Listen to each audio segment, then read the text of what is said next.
I'm Natasha Salonen, and I'm the mayor of the township of Wilmot. I've been mayor for about 2.5 years.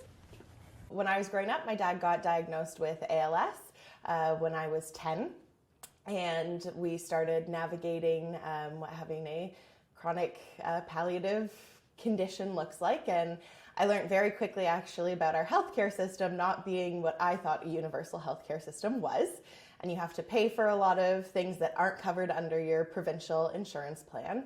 And I thought that was really unfair, and also learned our taxation system wasn't the fairest either. So that really interested me kind of in policy. Really got interested in local issues, and in particular a development in our community for an apartment. Went to that council meeting virtually and was really surprised that councillors didn't realize policy at provincial levels that dictate the decisions that they made. Was talking with a neighbor. I said, you know, I think I might run for mayor, because at the time planning was at the regional level and we're a two-tiered government. And so the mayor was the only voice on planning matters. And also I was looking at all the growth that we're expecting in our community. And I really wanted to have a voice around the table, certainly from my generation, who wants to stay in our community and make it a better place. From there, I ran for mayor. I won over 60% of the vote. And many things have changed in those years. Planning has been downloaded to our local government level, so it's now at the township. This is just a nice resident sending me an invitation for lunch.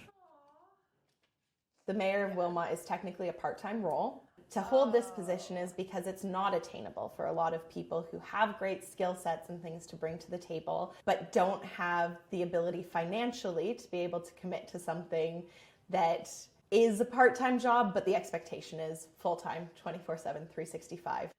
I certainly could afford to rent in Wilmot. It's a lot harder, as a lot of renters know, to then save up for down payments, especially with the rental market right now. What I'm really kind of hopeful for is some of our new developments that are coming online. I've been working with the developers on how can we start building kind of like wartime housing again, and those smaller starter homes. I know that a lot of developers are like, well, if the market's there, we'll build it. And I'm like, it is. There just aren't options for people to go into these now.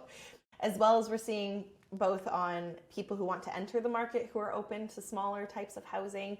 We're also seeing on the other end, I have a lot of seniors in my community who don't want the 4 or 5 bedroom home anymore. There's no affordable option of where do I move next and still stay in the community. So really for me, I'm excited about over the next few years seeing that type of housing being built in our community, while also still keeping the rural charm and not turning into, 16-story buildings. We don't have a fully connected transit system out here. We have a bus that runs Monday to Friday. You still need to essentially have a car out here to really thrive.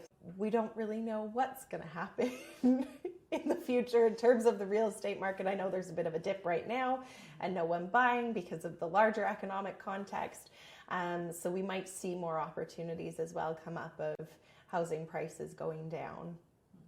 I'm hopeful about it.